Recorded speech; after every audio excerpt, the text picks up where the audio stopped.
Hello friends and welcome to my YouTube channel.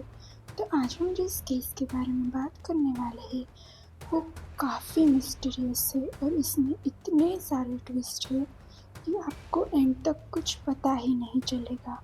तो please and तक देखना।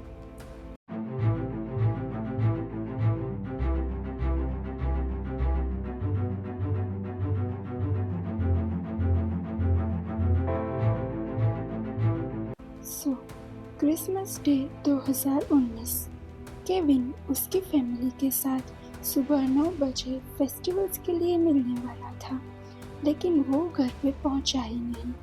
तो उसके मॉम डैड ने उसके सभी फ्रेंड्स को पूछा, लेकिन किसी ने उसे उस दिन नहीं देखा था। केविन के एक फ्रेंड ने कहा कि वो अगली रात को एक डेट पे गया था और उसके बाद उससे कोई कांटेक्ट नहीं हुआ था। 24 घंटे से ज़्यादा हो चुका था, तो केविन के मॉम डैड ने सीधा पुलिस में कंप्लेंट लिखवाई और उन्होंने पुलिस को ये भी बताया कि उसका बेटा गे था। उसी इलाके में पिछले महीने भी कुछ अजीब घटना हुई थी इसी तरह की। एक 24-25 साल का लड़का रोड पे बिना किसी कपड़ों के एक लेदर बेल्ट के साथ भागता हुआ दिखा था और जब पुलिस वहां पर पहुंची तब उसने कहा कि वो किसी मार्क नाम के आदमी के घर पे गया था, लेकिन मार्क ने उसे बेसमेंट में चेन से बांध दिया था और वो उसे वहाँ कैप्टिव रखना चाहता था। लेकिन जैसे तैसे वो वहाँ से भाग के किसी के घर पे गया और वो उसने पुलिस को बुलाया, लेकिन कोर्ट और इन्वेस्टिगेशन के डर से उसने रिपोर्ट नहीं लिखवाई और वो चला गया। इस बारे में जब पुलिस ने मार्क से पूछा तो उसने साफ मना कर दिया कि नहीं, वो दोनों अपनी मर्जी से ही वहाँ पे थे और वो बस रोल प्ले कर रहा था और उसका इरादा बिल्कुल भी गलत नहीं था। तो पुलिस ने वो केस क्लोज कर दिया, लेकिन सच्चाई जल्द ही पुलिस के सामने आने वाली थी। 2 दिन तक पुलिस ने हर जगह केविन को ढूंढा, लेकिन उसका कोई पता नहीं था। और तीसरे दिन केविन की कार उसकी फैमिली को एक शॉपिंग मॉल के बाहर मिली, जिसमें उसका सब सामान वैसे का वैसा ही था, उसका फोन, वॉलेट, पैसे और सब कुछ। तो ये कोई रॉबरी का केस नहीं था, बट अब पुलिस के पास केविन का फ़ोन था, तो उन्होंने फ़ोन को अनलॉक किया और उसके लास्ट मैसेजेस देखे और ये मैसेज किसी ओलाइकस के साथ थे। पुलिस ने उसकी प्रोफाइल पिक्चर को रिवर्स सर्च करके देखा और ओलाइकस और कोई नहीं बल्कि मार्क था। पुलिस सीधा मार्क के घर पहुंची और पूरा घर सर्च किया। सारा घर बिल्कुल नॉर्मल था, लेकिन जैसे ही पुलिस बेसमेंट में गई और वहाँ पे जो था उसको देखने के बाद उन्होंने सीधा मार्क को अरेस्ट किया। मार्क के बेसमेंट में छत से चेन अटैच थी और उसमें लटक रही थी एक डेड बॉडी। पुलिस को पता था कि केविन की खोज पूरी हो गई है, लेकिन एक चीज़ काफ़ी अजीब थी। केविन का एक लेग मिसिंग था और वो बाकी के पूरे घर में भी कहीं नहीं था। मार्क को जब इन्वेस्टिगेशन के लिए ले गए तब उसने बहुत सारी कुछ बकवास बातें की, जैसे कि मार्क उसका लीगल नाम है, पर मार्क एग्जिस्ट ही नहीं करता। वो 1969 में बॉर्न हुआ था और 1990 में मर गया, जिसका पुलिस कुछ भी कंक्लूजन नहीं निकाल पाई। लेकिन बाद में मार्क ने खुद ही कबूल किया कि वो जब छोटा था तभी से किसी और की आइडेंटिटी चुरा के जी रहा था। यहाँ तक कि मार्क की एक्स वाइफ को भी उसका असली नाम नहीं पता था।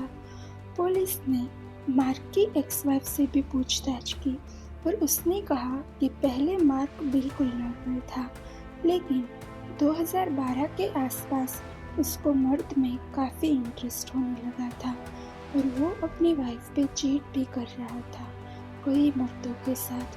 और उसी वजह से दोनों का डिवोर्स हो गया था। बच्चों को लेके मार्क इससे पहले भी एक बार लीगल मामले में फंसा था, क्योंकि मार्क उसके बच्चों को उसकी वाइफ से छीन लेना चाहता था, बट वो out of the court settlement हो गया और उसकी वाइफ ने केस वापस ले लिया। जब पुलिस ने इसके पहले वाले इंसिडेंट के बारे में पूछा, तब भी उसने अपना स्टेटमेंट नहीं बदला। हाँ, लेकिन उसने ये कन्फेस किया कि वो उसके सभी पार्टनर से पैसे लेता था। पुलिस ने जब पूछा कि क्या केविन भी उसका वैसा ही कस्टमर था, तब जो उसने कहा वो पूरे केस में एक बहुत बड़ा ट्विस्ट लाया।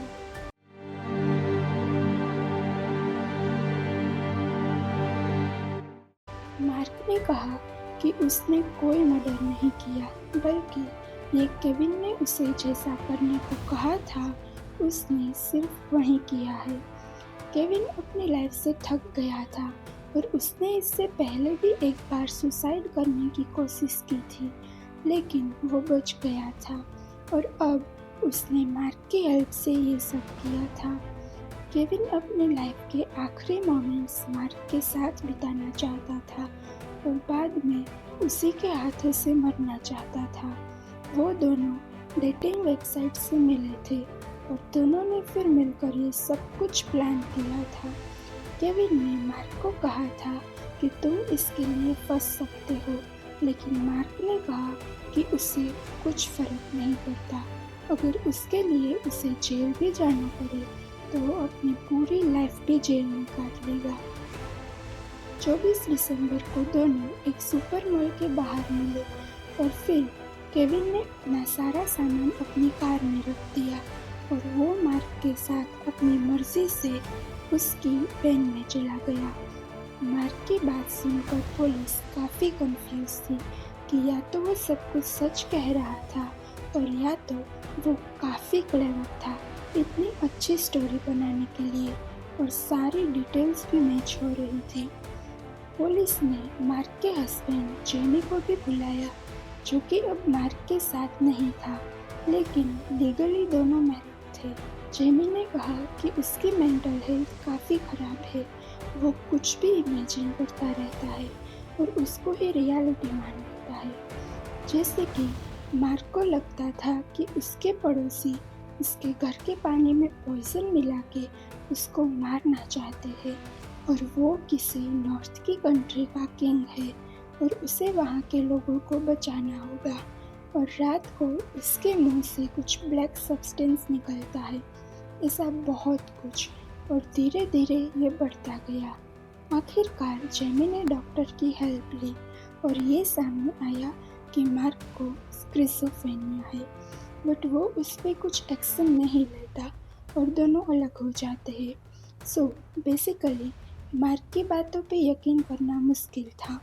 मार्क ने आगे कहा कि उस दिन वो दोनों घर गए, जिसके बाद दोनों ने कंसेंसुअल सेक्स किया, और बाद में केविन ने जब कहा कि वो रेडी है, तब मार्क उसे बेसमेंट में ले गया और उसने केविन के कहने पर उसे बांध दिया और उसका गला चाकू से काट दिया। मार्क केविन को ज़्यादा तकलीफ देना नहीं चाहता था, इसलिए उसने ये रास्ता अपनाया। मार्क बार बार यही कह रहा था कि वो केविन की सफरिंग कम करना चाहता था और उसे बिल्कुल भी पछतावा नहीं था उसने जो भी किया था उसमें। ये सब कुछ हो जाने के बाद मार्क वहाँ पे सब कुछ क्लीन कर देता है और केविन की बॉडी को भी वो क्लीन करता है, लेकिन बाद में वो खुद बिना नहाए वैसे ही सो जाता है और अगले दिन क्रिसमस को वो वैसे ही उठ के सीधा अपने हस्बैंड के घर लंच के लिए जाता है और किसी को वहाँ पे कुछ भी शक नहीं होता। मार्क उसी रात को केविन का एक लेग एम्प्यूटेट करता है और उसे पका के वो उसका डिनर करता है, और उसने पुलिस को कहा कि उसके जो भी बॉडी पार्ट्स वो खा सकता था वो उसे खाने वाला था, और बाकी बचे पार्ट्स को वो अपने बैकयार्ड में प्लांट्स के नीचे गाड़ देने वाला था। ये पूरी स्टोरी जितनी अनबिलीवेबल लग रही थी, उससे भी ज़्यादा इसे वेरीफाई करना मुश्किल था, क्योंकि इससे पहले भी सिर्फ एक नहीं बल्कि 2 ऐसे केस थे जो मार्क को लिंक कर रहे थे। एक वो आदमी जो मार्क के घर से बच के भाग गया था, और दूसरा भी एक उसका फ्रेंड था जो उसी तरह से वहाँ से बच के भाग निकला था, लेकिन उसने पुलिस कंप्लेंट नहीं की थी। पुलिस ने केविन और मार्क के सारे डिलीटेड मैसेज रिकवर किए, और उस सारी कन्वर्सेशन में केविन ने एक बार भी इस बात का जिक्र नहीं किया था।